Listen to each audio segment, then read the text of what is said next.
ആദ്യം ശ്രീ സക്കറിയ ജോർജ്, ഈ ആർക്കും സഹിക്കാൻ പറ്റാവുന്നതല്ലായിരുന്നു ഇന്ന് രാവിലെ ബിന്ദുവിൻ്റെ വീട്ടിൽ കണ്ട ദൃശ്യങ്ങൾ. ആർക്കും ആ കുടുംബത്തെ ഒന്ന് ആശ്വസിപ്പിക്കാൻ പോലും കഴിഞ്ഞില്ല. ഒരു കാര്യം ഞാൻ നേരത്തെ പറഞ്ഞതുപോലെ ശ്രദ്ധിക്കപ്പെട്ടുവല്ലോ, സർക്കാരിൻ്റെ ഒരു പ്രതിനിധിക്ക് പോലും, ഞാൻ മന്ത്രിമാരെയാണ് ഉദ്ദേശിച്ചത്, സാധാരണ ഒരു മന്ത്രിയെങ്കിലും ഇത്തരം ഒരു ദുരന്തമുണ്ടാകുമ്പോൾ പോയി ആ കുടുംബത്തെ ആശ്വസിപ്പിക്കേണ്ടതാണ്. അതുണ്ടായില്ല. അതിന് കാരണം എന്താണ്? താങ്കൾ എങ്ങനെയാണ് അതിനെക്കുറിച്ച് വിലയിരുത്തുന്നത്? അതിന് കാരണം ആ കുടുംബത്തെ അഭിമുഖീകരിക്കാൻ, ആ സമയത്ത് അഭിമുഖീകരിക്കാൻ പറ്റാത്ത ഒരവസ്ഥയിലായി പോയില്ലേ സംസ്ഥാനത്തെ മന്ത്രിസഭ? ആദ്യമായിട്ട് ഈ പാവപ്പെട്ട കുടുംബത്തിലെ മിക്കവാറും എല്ലാ മെഡിക്കൽ കോളേജിലും വരുന്നത് സാധാരണക്കാരാണ്. ആ മരിച്ച പരേതയോടുള്ള ആദരവും ഞാൻ അർപ്പിക്കുന്നു.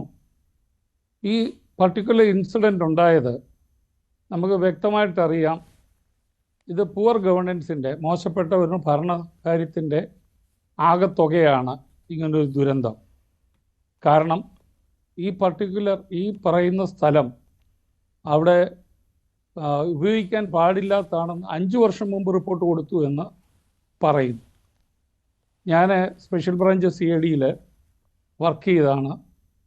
അപ്പം 2006-2007 കാലഘട്ടത്തിൽ ഇന്ത്യൻ പാർലമെൻറ്റ് അറ്റാക്ക് കഴിഞ്ഞതിന് ശേഷം ഗവൺമെൻറ് ഓഫ് ഇന്ത്യയുടെ ഒരു ഡയറക്ഷൻ ഉണ്ടായിരുന്നു, എല്ലാ വൈറ്റൽ ഇൻസ്റ്റലേഷൻ സെക്യൂരിറ്റി ഓഡിറ്റ് നടത്തണമെന്ന്. അപ്പോൾ ഗവൺമെൻറ് ഓഫ് ഇന്ത്യയുടെ ഡയറക്ഷൻ പ്രകാരം അത് സ്പെഷ്യൽ ബ്രാഞ്ച് CID DYSP ആ വൈറ്റൽ ഇൻസ്റ്റലേഷൻ ഇരിക്കുന്നിടത്തെ സബ് ഡിവിഷൻ പോലീസ് ഓഫീസർ, IB-യിലെ അസിസ്റ്റന്റ് ഡയറക്ടർ, പിന്നെ ഈ പറയുന്ന സ്ഥാപനത്തിൻ്റെ അവിടുത്തെ സെക്യൂരിറ്റിയോ അല്ലെങ്കിൽ അവിടുത്തെ അഡ്മിനിസ്ട്രേറ്റീവ് കൺട്രോളുള്ള ഉദ്യോഗസ്ഥൻ, പിന്നെ സ്പെഷ്യൽ ബ്രാഞ്ചിലെ DYSP, ഇങ്ങനെ എല്ലായിടത്തും നടത്തി. പക്ഷേ നമ്മുടെ കേരള ഹൈക്കോടതിയുടെ പ്രാധാന്യം മനസ്സിലാക്കി അന്നത്തെ IG പിന്നെ SPG ഡയറക്ടറും ഒക്കെ ആയിരുന്ന അരുൺകുമാർ സിൻഹ സാറിൻ്റെ ജൂനിയർ, അദ്ദേഹത്തിൻ്റെ സാന്നിധ്യത്തിലായിരുന്നു സെക്യൂരിറ്റി ഓഡിറ്റ് നടത്തിയത്.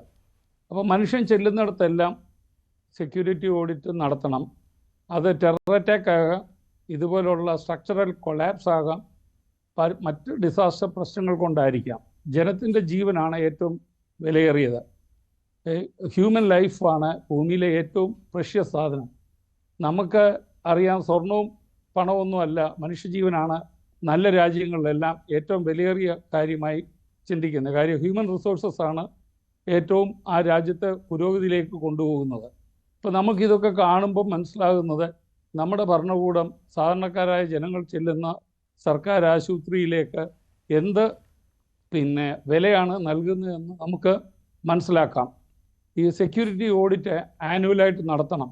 എവിടെ ജനം കൂടുന്നു, ഞങ്ങളവിടെ നിന്നപ്പോൾ ഭാരത് പെട്രോളിയത്തിൽ ചെയ്തു, കൊച്ചിയിൽ, അതുപോലെ NBOL national physical and oceanographic ലാബോറട്ടറിയിൽ ചെയ്തു, സിനഗോഗിൽ ചെയ്തു, അതുപോലെ ഹൈക്കോടതി ഉണ്ടായിരുന്നു, പിന്നെ AG's ഓഫീസ്, ഇതൊക്കെ എല്ലായിടത്തും പ്രധാനപ്പെട്ട, അതായത് വൈറ്റൽ ഇൻസ്റ്റലേഷനിലെല്ലാം സെക്യൂരിറ്റി ഓഡിറ്റ് ചെയ്തു. ഇതേക്കുറിച്ച് ഇപ്പോൾ ഈ അത്യാഹിതം ഉണ്ടായതിനു ശേഷം, ഈ ദുരന്തം ഉണ്ടായതിനു ശേഷം, ബിന്ദു മരിക്കാനിടയായ ഈ സംഭവം ഉണ്ടായതിനു ശേഷം വലിയ പ്രതിഷേധമുണ്ടാകുന്ന ഈ സമയത്ത് ഇപ്പോൾ ആരോഗ്യവകുപ്പിൻ്റെ ഒരു റിലീസ് ഉച്ചയോടുകൂടി ഉണ്ടായിരുന്നു. താങ്കൾ ഈ പറഞ്ഞ കാര്യത്തെക്കുറിച്ചാണ്. അതിങ്ങനെയായിരുന്നു: ആരോഗ്യവകുപ്പും സംസ്ഥാന ദുരന്ത നിവാരണ അതോറിറ്റിയും ചേർന്നുള്ള പദ്ധതി ചരിത്രത്തിൽ ആദ്യമായി സേഫ്റ്റി ഓഡിറ്റ് നടത്തിയതും ഈ കാലത്താണെന്നാണ്. അങ്ങനെ ഒരു കാര്യം പറയുകയാണ്. അതിന് ആധാരമായി പറയുന്നത് ആരോഗ്യമന്ത്രി വീണ ജോർജിൻ്റെ അധ്യക്ഷതയിൽ മെയ് 21 ചേർന്ന ഉന്നതതല യോഗമാണ് ഇങ്ങനെയൊരു തീരുമാനമെടുത്തത്. ദുരന്ത ആഘാതം ഒഴിവാക്കുന്നതിനായി ആശുപത്രി സുരക്ഷാ പദ്ധതി തയ്യാറാക്കുവാനുള്ള തീരുമാനമായിരുന്നു. അതിൻ്റെ കുറേ മേന്മകളൊക്കെ പറയുന്നുണ്ട് ഈ റിലീസിൽ. സംസ്ഥാന ദുരന്ത നിവാരണ അതോറിറ്റിയുടെ ഭാഗമായി ചീഫ് സെക്രട്ടറിയുടെ അധ്യക്ഷതയിൽ ജൂൺ 26 ചേർന്ന സ്റ്റേറ്റ് എക്സിക്യൂട്ടീവ് കമ്മിറ്റി യോഗത്തിൻ്റെ അടിസ്ഥാനത്തിൽ ആവശ്യമായ പരിശീലനങ്ങൾക്കായി തുകയും അനുവദിച്ചു എന്നുള്ളതാണ്. എന്നിട്ട് അതിൻ്റെ അവസാനം പറയുന്നത് ആരോഗ്യവകുപ്പിൽ ചരിത്രത്തിലാദ്യമായി ആശുപത്രികളിൽ സേഫ്റ്റി ഓഡിറ്റും ഫയർ ഓഡിറ്റും നടത്തി. പോലീസും ഫയർഫോഴ്സുമായി ചേർന്ന് സേഫ്റ്റി ഓഡിറ്റും മോക്ക് ഡ്രില്ലും നടത്തി. ആശുപത്രി സുരക്ഷയ്ക്കായി പ്രത്യേക ഗൈഡ് ലൈനും പ്രഖ്യാപിച്ചു. രാജ്യത്ത് ആദ്യമായി ഇത്തരമൊരു പ്രോട്ടോകോൾ നടപ്പിലാക്കിയ സംസ്ഥാനം കൂടിയാണ് കേരളം എന്നാണ് അവകാശവാദം. ഇതിൻ്റെ എന്ത് തെളിവാണുള്ളത്? അങ്ങനെയാണെങ്കിൽ ഇത്തരമൊരു അത്യാഹിതം നടക്കാനേ പാടില്ല. കാരണം 68 വർഷം പഴക്കമുള്ള ഒരു കെട്ടിടമായിരുന്നു ഇത്. ഇത്തരത്തിലുള്ള സെക്യൂരിറ്റി ഓഡിറ്റിന് UN-ൻ്റെ തന്നെ ബ്ലൂ ബുക്ക് ഉണ്ട്. അത് നോക്കിക്കഴിഞ്ഞാൽ തീർച്ചയായിട്ടും ഇതിൻ്റെ ബേസിക് പാഠങ്ങളെല്ലാം അതിനകത്തുണ്ട്. നമ്മുടെ ഇവിടുന്ന് police officers national industrial security academy NISA ഹൈദരാബാദിൽ പോയി ട്രെയിനിങ്ങിന് പോകുന്നുണ്ട്. ഞാനും പിന്നെ കോളേജ് ഓഫ് എയർ വാർഫെയർ സെക്കൻഡറാബാദിൽ ഡിസാസ്റ്റർ മാനേജ്മെൻറ്റിൻ്റെ ഒരു ട്രെയിനിങ്ങിന് ഞാനും പോയതാണ്. പിന്നെ ഡിസാസ്റ്റർ വരുമ്പോൾ നമുക്ക് പലപ്പോഴും നമ്മുടെ ഇരിക്കുന്ന ഓഫീസിൻ്റെ ഉത്തരവാദിത്വം അനുസരിച്ച് നമ്മൾ പലപ്പോഴും പാർട്ടിസിപ്പേറ്റ് ചെയ്യാറുണ്ട്. പക്ഷേ ഈ സെക്യൂരിറ്റി ഓഡിറ്റ് എന്ന് പറഞ്ഞാൽ 2006 വന്ന അതിൻ്റെ തുടർച്ചയായിട്ട് നിരന്തരം വേണം. ഞാനിപ്പം UDF LDF ഒന്നും പറയുന്നില്ല. പക്ഷേ 2006 മുതൽ UDF LDF മാറി മാറി ഭരിച്ചു. ഇപ്പം LDF കണ്ടിന്യൂസ് ആയിട്ട് സെക്കൻഡ് ടൈം വരുന്നു. ഇത് ഇവരുടെ എല്ലാം ഉത്തരവാദിത്വമാണ്. നമ്മുടെ ഖജനാവിലെ കാശ് കൊണ്ട് ഇവർ സുഖിച്ച് ജീവിച്ചാൽ മാത്രം പോരാ, ഇവർക്ക് ജനങ്ങളോടുള്ള ഒരു ഒബ്ലിഗേഷൻ ഉണ്ട്. ആ ഒബ്ലിഗേഷൻ ഫുൾഫിൽ ചെയ്യാനായിട്ട് നമ്മുടെ സിസ്റ്റത്തെ ഉണർത്തിയിട്ട് നമ്മൾ ഏറ്റവും നല്ല ഗുഡ് ഗവർണൻസ് അല്ലെങ്കിൽ എക്സലൻറ്റ് ഗവർണൻസിലേക്ക് നമ്മൾ സഞ്ചരിക്കണം. ഇത് മരിച്ചു കഴിയുമ്പോൾ ഞാൻ ഇന്ന് TV എല്ലാം കണ്ടപ്പോൾ എല്ലാവരും ന്യായീകരിക്കുവാണ്.